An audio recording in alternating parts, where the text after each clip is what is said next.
Hello and welcome to my newest video. Today I'm going to take a quick first look at Age of Chains. Now what is Age of Chains? As you can see here from the screen, it's supposed to be a trading card video game on, I think, the Ethereum blockchain, if I remember correctly. I'm going to check once again and then maybe update you on this one.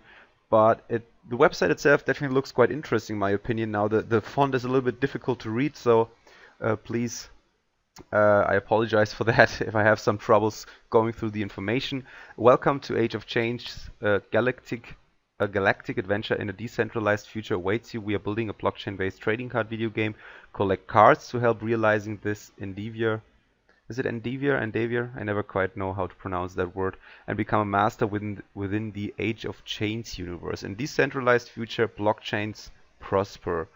Legends tell from, okay, there's some information about the game itself. Cards. WooCoin guarding follow the values that WooCoin has brought into its blockchain. WooCoin's guardian seeks to protect, okay. That looks quite complex to be honest. So you can actually check out these different cards. So is it just going to be a trading card game, like some of the others I have done videos about recently, like Zombie Battleground and also obviously the hugely successful and popular Gods Unchained right now. Maybe just checking out the video. Okay, so there's a YouTube video. Let me just decrease the volume a little bit. Okay, so there's some information about the game's design. Obviously, it looks like they have been putting a lot of thought and work into these different designs, which is nice. You also can obviously see that from the website itself. Okay, there's just a video about this one screenshot. Okay, yeah, well, not much information getting out of that. But then again, if it's a trading card game, obviously it mostly relies on how the cards itself look, and they definitely look fantastic. Look at these really nicely designed cards. You know, the thing about these different trading card games is often that a lot of developers kind of forget the idea behind the trading card game is that you kind of want to own these cards, obviously. Now, there are a few out there that kind of use cards to facilitate a battle system. So you don't necessarily need like greatly designed cards, even if they, at least if they kind of serve their purpose. So in this case, obviously they kind of focus more on making really nice looking cards with great designs and great graphic style. So you kind of feel like they put more thought in that, and also that means, in my opinion, that you have a higher chance of people wanting to purchase these cards and own these cards, and you also have a higher scarcity level. You also have a higher return on investment, obviously, if people, well, at least if the demand is much higher for these different cards, as opposed to other games where you don't, or other trading card games where you only need them to battle, so you can kind of use them as like throwaway in-game assets, if you want to call them that. In this case, yeah, as I said before, I think that's definitely a great strength of the game. So that's already one of the reasons why I give them some potential. WooCoin's guardian throughout millennia. So I don't really understand the way the cards work so far. So you have 267 sold so far. So 267 people, or maybe some have been bought by the same person, but there is actually quite a large demand. There's not a hard cap apparently, not really a limit to how many have been sold, or how many can be sold. So there isn't really any reason to provide scarcity, which I'm always kind of in favor of, because obviously if you can buy 1,000 of them or 10,000 of them, there is no really reason why someone should buy them or purchase them from someone else for a higher price, and therefore you don't really have any reason to have a decent return on investment. But maybe there's going to be some game feature that focuses on the whole trading aspect and improving the value of these assets. Burn 0, okay, total supply. Oh, I'm sorry, what am I completely blind to that. So there is a total supply of 777, and 267 of these 777 have been sold. So definitely is a limit to that. That's what I want to see. I apologize. I didn't really see that before. Again, this is just a first look video, so please mind me not being able to see all the information, especially if it's completely visible right in front of my eye. Apparently, yeah, I'm a little bit blind to that. A blockchain trading card video game, the Age of Chains trading card video game, is currently under development. As an immediate objective, we are currently developing a web-based prototype of the game that will enable us to further improve the game through collaborative play testing with our core community. Yeah, that's definitely a great endeavor, in my opinion. Obviously, a lot of games try to focus more on just providing information, and then at one point they release a first stage, like an alpha stage and a beta stage, and so on and so on. But in my opinion, it's much better, or just out of experience, it's much better to focus on working and interacting together with your core community, because they most likely know best, and there's a much larger player base that you can rely on giving you decent feedback, because they want to test out your game. They will be most likely honest with their feedback because they want to improve on the game mechanics, and therefore I think it's much better to have certain intervals during your development process and having people ask for their opinion. Some of core values, features, and anticipated goals include blockchain cards, high quality art. Yeah, that's definitely something they focus on. You can clearly see that on these cards.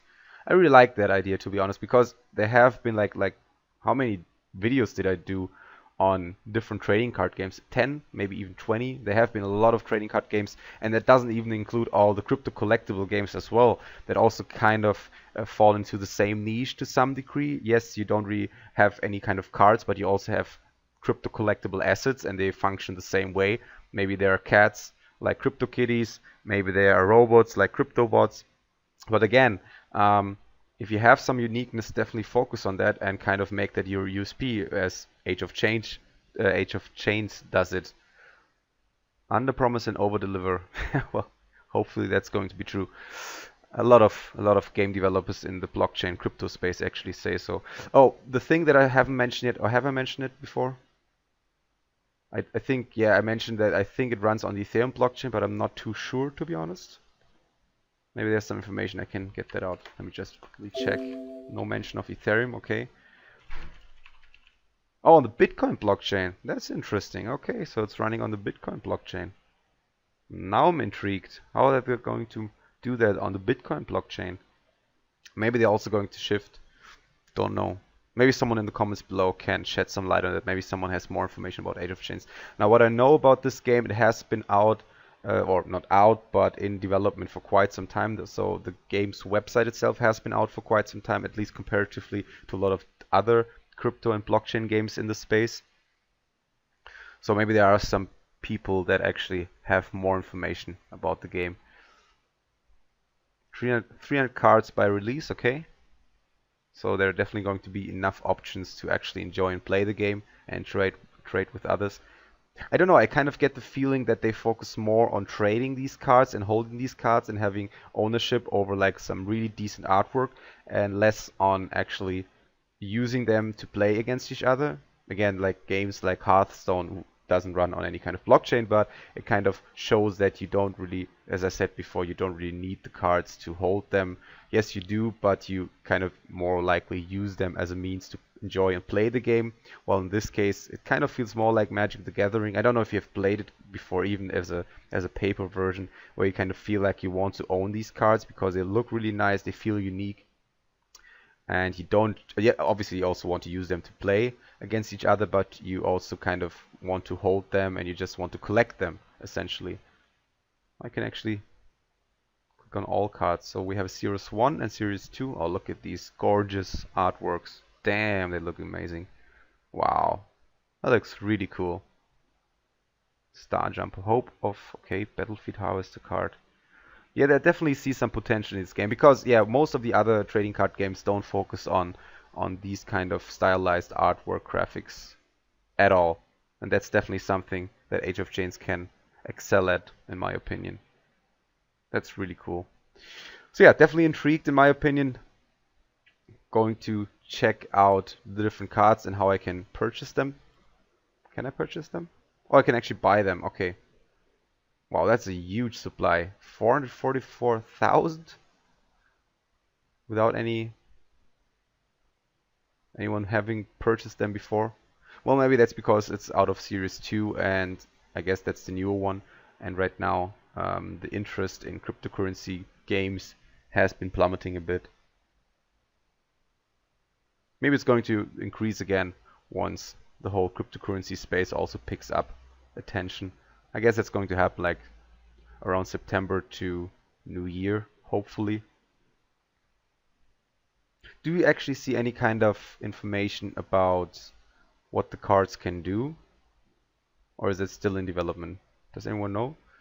Please leave a comment below. Really interested in this game right now, looking at these artworks, but if it's just to hold them, like it's completely crypto collectible and you don't really have any means to use them and interact with other people and, well, battle, then it's not necessarily a trading card game in my opinion. So there must be some kind of stats or attributes attached to these different cards, I guess, right? And some different unique features you can use when playing these cards against someone else. Not too sure about this one. Maybe I will have to take a closer look. Maybe I'm going to do a different video that is not necessarily a first look video, because as on a first look basis I just want to check out the website and the game itself without having any kind of previous information collected. Okay. So yeah, definitely check out ageofchains.com. I really see some potential when it comes to the art style and the amount of work that obviously has been put into the different artwork and creating them. I'm definitely looking forward to the game itself. I don't know when it's going to be released. I haven't really seen any kind of roadmap. Maybe someone else also can shed some light on that and leave a comment below. I would highly appreciate it. Cards sold 30,990, so almost 14,000 cards sold. So definitely was some interest there. So yeah, definitely check out Age of Chains. Age of Chains, I'm always mispronouncing them. I apologize. I'm going to post a link to the website in the video description, as I always do. I'm also going to post a link to their Discord channel, I think it is. Do they have a Discord channel? I saw it somewhere. Or maybe I'm just misremembering. But maybe to their Telegram, maybe to their Slack, so you can talk to developers, talk to the community, and get a feel and understanding of the game. Maybe you also want to invest in one of these cards if you're interested in just holding them as well. I think they're definitely worth it just looking at these gorgeous artworks. But yeah, leave a comment below. Tell me what you think about Age of Chains. Maybe you already have some more information about this game. Maybe you have invested before. Tell me what you think. Also, leave a like if you liked the video. And as I always say, please don't take this video as financial advice. Please make sure to do your own research before you invest in this game, and only invest as much Bitcoin as you can afford to lose. Other than that, yeah, I'll see you next time. Bye.